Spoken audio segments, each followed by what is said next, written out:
This video starts up with the chapter number 2 of business studies, that is principles of management. The first topic which comes under this is principles of management.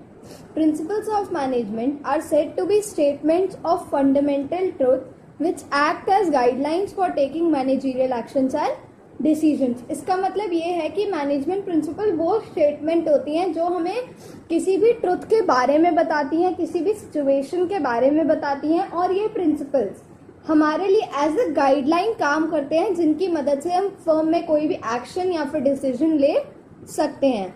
उसके बाद एक चीज है management principle versus pure science principles. जो management principles होते हैं वो flexible होते हैं. क्यों? क्योंकि हम उन्हें सिचुएशंस के हिसाब से चेंज कर सकते हैं. पर जो साइंस प्रिंसिपल्स होते हैं वो रिजिड होते हैं, यानी उन्हें जो साइंस प्रिंसिपल्स होते हैं वो हमेशा सेम होते हैं, हमेशा सेम रिजल्ट्स दिखाते हैं. The next point under this is management principles are applied with creativity. Management principle हर बंदा अपनी अपनी स्किल्स और क्रिएटिविटी के हिसाब से अलग अलग तरीके से अप्लाई कर सकता है. बट जो साइंटिफिक प्रिंसिपल्स होते हैं वो एक स्टैटिक मैनर यानी हमेशा एक सेम मैनर में ही अप्लाई होते हैं. फिर जो मैनेजमेंट प्रिंसिपल है वो डायनेमिक होते हैं क्योंकि हमें उन्हें इन्वायरमेंटल चेंजेस के साथ चेंज करना पड़ता है. बट जो साइंटिफिक प्रिंसिपल्स होते हैं वो चेंज नहीं होते हैं. दे आर नॉट डायनेमिक और flexible. The next one is management principle versus management techniques. Management principles guidelines है for taking the managerial actions and decision, while the management techniques वो एक तरीका होता है या एक मेथड होता है किसी भी काम को कंप्लीट करने का. मैनेजमेंट प्रिंसिपल्स फ्लेक्सिबल होते हैं but management techniques come flexible होती हैं बट कम होती हैं एज कम्पेयर टू प्रिंसिपल्स. फिर है नेक्स्ट इसमें मैनेजमेंट प्रिंसिपल्स वर्सेस वैल्यूज. जो मैनेजमेंट प्रिंसिपल्स है वो जनरल गाइडलाइंस होती हैं बट जो वैल्यूज है वो रूल्स होते हैं बिहेवियर के, यानी वो रूल्स होते हैं कि हमें एक सोसाइटी में किस तरीके से लोगों के सामने बिहेव करना है. जो मैनेजमेंट प्रिंसिपल है वो टेक्निकल होते हैं. क्यों? क्योंकि और जो वैल्यूज है वो एथिकल होती हैं क्योंकि वैल्यूज एथिक्स के हिसाब से होती हैं, बिहेवियर के हिसाब से होती हैं. उसके बाद आता है हमारा नेचर, फीचर्स या फिर कैरेक्टरिस्टिक्स ऑफ मैनेजमेंट प्रिंसिपल्स. पहला point characteristic of principles of management में है यूनिवर्सली एप्लीकेबल. जो प्रिंसिपल्स है मैनेजमेंट के वो यूनिवर्सली एप्लीकेबल होते हैं, यानी वो हर जगह कहीं भी अप्लाई इजीली हो सकते हैं, चाहे वो कोई भी ऑर्गेनाइजेशन हो. बट हाँ, उसके रिजल्ट वैरी करते हैं और हमें उन्हें चेंज करना पड़ता है सिचुएशंस के हिसाब से या ऑर्गेनाइजेशन टू ऑर्गेनाइजेशन, बट ये कहीं भी अप्लाई इजीली हो सकते हैं. उसके बाद है जनरल गाइडलाइंस.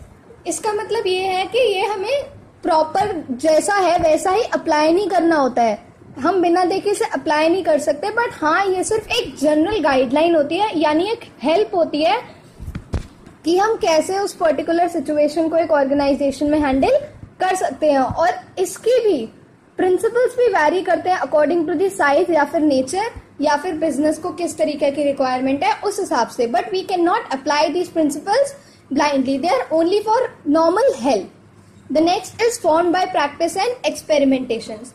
हाँ, ये प्रिंसिपल्स रातों रात तो बने नहीं है, नॉट डेवलप्ड ओवरनाइट. ये proper deeply research work, observation, experiments और सारी साइंटिफिक स्टडी करने के बाद डेवलप हुए हैं. So they are formed by practice and experimentation. The next point is flexibility. We know management principles flexible होते हैं या डायनेमिक होते हैं. इन्हें हम इजिली मॉडिफाई या चेंज कर सकते हैं एज पर दी चेंजिंग सिचुएशंस और requirement of the business organisation. The next is behavioral in nature. Behavioral in nature का ये मतलब है कि हर एक इंडिविजुअल जो ऑर्गेनाइजेशन में काम कर रहा है उनके बिहेवियर को इन्फ्लुएंस यानी इम्प्रूव करने में हेल्प करता है. ये सुपीरियर और सबॉर्डिनेट के बीच में, ह्यूमंस और फिजिकल रिसोर्सेज के बीच का जो रिलेशनशिप होता है उसको अच्छे से इम्प्रूव करता है और लोगों के बिहेवियर में एक चेंज लाता है. The next is based on cause and effect relationship. इससे जो भी ये प्रिंसिपल्स हैं हमारे, ये हमें ये बता, अगर हम इन्हें पर्टिकुलर किसी सिचुएशन में अप्लाई करते हैं तो हमें ये बताता है कि अगर हम इन्हें इस ऑर्गेनाइजेशन में ये प्रिंसिपल अप्लाई किया तो उस चीज का क्या इफेक्ट पड़ेगा. हाँ, हम परफेक्ट सोल्यूशन या परफेक्ट इफेक्ट नहीं निकाल सकते क्योंकि ये ह्यूमंस पे अप्लाई किया जाता है और ह्यूमन बिहेवियर इजिली चेंज होता रहता है. ह्यूमन बिहेवियर बहुत ही सिचुएशंस के हिसाब से चेंज होता रहता है, बट हाँ फिर भी हमें थोड़ा सा आइडिया देता है रिगार्डिंग द इफेक्ट कि अगर हमने ऐसा प्रिंसिपल अप्लाई किया तो उससे क्या हो सकता है, ताकि हम चेंजेस के साथ कोप अप कर सकें. The last feature is contingent. Contingent यानी ये जो प्रिंसिपल होते हैं वो जिस ऑर्गेनाइजेशन में जैसी सिचुएशन है उस हिसाब से वैरी कर सकते हैं, और ये चीज किसी ऑर्गेनाइजेशन के नेचर, साइज, उसके टाइप पर भी डिपेंड करती है. हर ऑर्गेनाइजेशन के लिए हम सेम प्रिंसिपल्स को डायरेक्टली फॉलो नहीं कर सकते, ये सिचुएशंस के हिसाब से डिपेंडेंट होते हैं. Next topic in this chapter is significance और importance of principles of management. इसके अंदर पहला पॉइंट है provides managers with useful insight into reality. यानी ये जो प्रिंसिपल्स हैं हमें नॉर्मल गाइडलाइन देते हैं ताकि हमें एक जो मैनेजमेंट में सिचुएशंस चल रही हैं उनके बारे में हमें थोड़ी सी नॉलेज या अंडरस्टैंडिंग प्रोवाइड करवाते हैं, और जो इन चीज़ों से इफेक्ट होता है उनसे जो मैनेजर्स है वो अपनी गलतियों से सीख सकते हैं, और ये हमें हेल्प करता है, एक आइडिया देता है रियलिटी के लिए, ताकि हम जो डिसीजंस है वो राइट टाइम पर राइट डिसीजंस ले सकें. The next point under this is optimum utilisation of resources. Principles of management ये मेक श्योर करते हैं कि जो भी रिसोर्सेज हैं वो एक ऑर्गेनाइजेशन में अच्छे से यूज करे गए हैं, जिससे हमें मैक्सिमम बेनिफिट मिले और कोई भी वेस्टेज ऑफ रिसोर्सेज ना हो, जो रिसोर्सेज है वो फुल्ली और एफिशिएंटली यूज हो. The next point is scientific decisions. हमें पता है ऑर्गेनाइजेशन को बहुत सारे डिसीजंस लेने पड़ते हैं रोजाना, कभी किसी चीज के लिए तो कभी किसी चीज के लिए.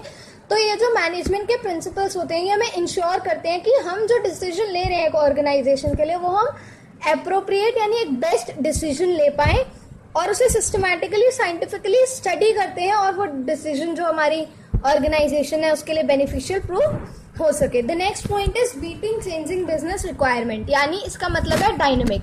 हमें प्रिंसिपल को अप्लाई करते करते मॉडिफाई करना चाहिए एज पर the changing situations of the business, क्योंकि इन्वायरमेंट में कभी भी कोई भी चेंज आ सकता है और बिजनेस को उसके साथ कोप अप करना पड़ता है. तो ये इंश्योर करते हैं प्रिंसिपल्स ऑफ मैनेजमेंट कि हम उन चेंजेस के साथ इजीली कोप अप कर सके. The next point is effective administration. ये पॉइंट रिफर करता है जो हमारी प्लान्स एंड पॉलिसीज से जो टॉप लेवल लेता है. तो principles of management guideline provide करते हैं ताकि जो भी प्लान्स एंड पॉलिसीज बनाई जा रही हैं एक ऑर्गेनाइजेशन में वो प्रॉपरली बनाई जाए, जिससे ऑर्गेनाइजेशन में सिस्टमैटिक वर्किंग और इफेक्टिव एडमिनिस्ट्रेशन हो. The next point is fulfilling social responsibilities. We know that business society के रिसोर्सेज यूज करता है, तो it is their honourable duty to do something for the society as well. तो management principle सिर्फ guideline provide नहीं करते हैं, but हमें ये भी बताते हैं that we have some duties to do towards the society which read in social upliftment. The last point under this is management training, education and research. ये जो मैनेजमेंट प्रिंसिपल्स होते हैं ये बहुत ही लॉजिक, डीप ऑब्जर्वेशंस पर based होते हैं. तो ये हमें नॉलेज प्रोवाइड करते हैं किसी भी रिसर्च वर्क के बारे में, और हमें बहुत नॉलेजेबल फैक्ट्स और बहुत सारी नॉलेज मिलती है, जिससे हम एक न्यू आइडियाज, इमेजिनेशंस और रिसर्च एंड डेवलपमेंट के बारे में थिंक कर सकते हैं, जिससे लोगों की ट्रेनिंग, एजुकेशन एंड रिसर्च की स्किल्स enhance होती है, which is beneficial for an organization. If you liked my video and found it useful for you, so don't forget to like, share and subscribe. This is Twinkle Midda signing out.